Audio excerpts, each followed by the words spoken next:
পাহাড়ের গভীর সবুজ অরণ্যের মাঝখানে লুকিয়ে থাকা ছোট্ট একটি শহর, নাম মায়াপুর। কালের গর্ভে হারিয়ে যাওয়া শহরটি অনেকদিন ধরেই লোকমুখে পরিচিত ভুতুড়ে জায়গা হিসেবে।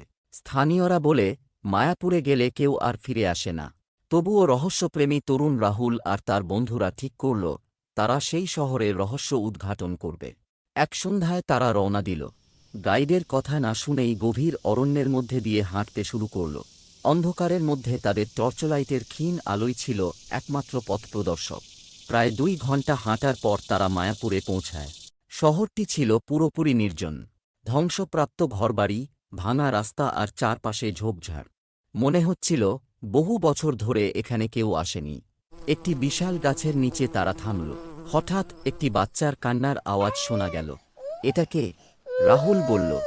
সবাই আতঙ্কিত হয়ে চারপাশে তাকাল, কিন্তু কিছুই দেখা গেল না। এরপর তারা একটি পুরনো মন্দিরের দিকে এগোল।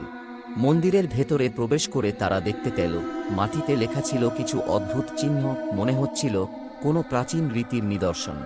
হঠাৎ মন্দিরের ভেতরে দরজা বন্ধ হয়ে গেল। বাতাস ভারী হয়ে উঠল। এক অদ্ভুত কণ্ঠস্বর গর্জে উঠল, তোমরা কেন এসেছ এখানে? তারা আতঙ্কে একে অপরকে জড়িয়ে ধরে দাঁড়িয়ে রইল। রাহুল কাঁপা কণ্ঠে বলল, আমরা এখানে শুধু দেখতে এসেছি, আমরা চলে যাব। কণ্ঠস্বর আবার বলল, তোমরা ভুল করেছ, মায়াপুরে প্রবেশ করা মানেই শাস্তি। এরপর ঘরের মেঝে কাঁপতে লাগল। একের পর এক ভৌতিক দৃশ্য তাদের চোখের সামনে ভেসে উঠতে লাগল।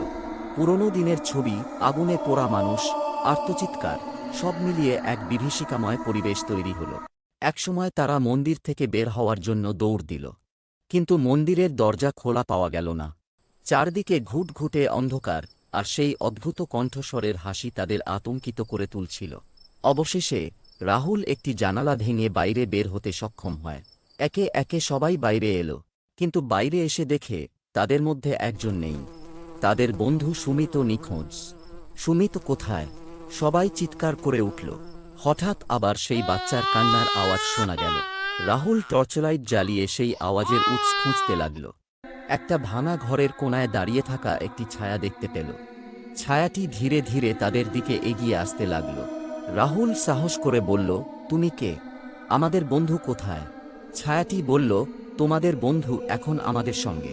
মায়াপুরে আসার মূল্য তোমাদের দিতে হবে। এরপর সেই ছায়া হাওয়ায় মিশে গেল।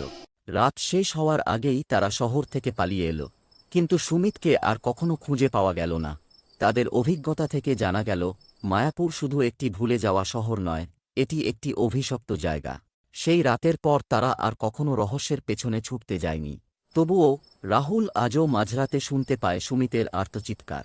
হ্যালো বন্ধুরা, আমার এই বাংলা অ্যানিমেশন হরর গল্পটি যদি আপনাদের ভালো লেগে থাকে, অবশ্যই সাবস্ক্রাইব, লাইক, কমেন্ট ও শেয়ার করতে ভুলবেন না।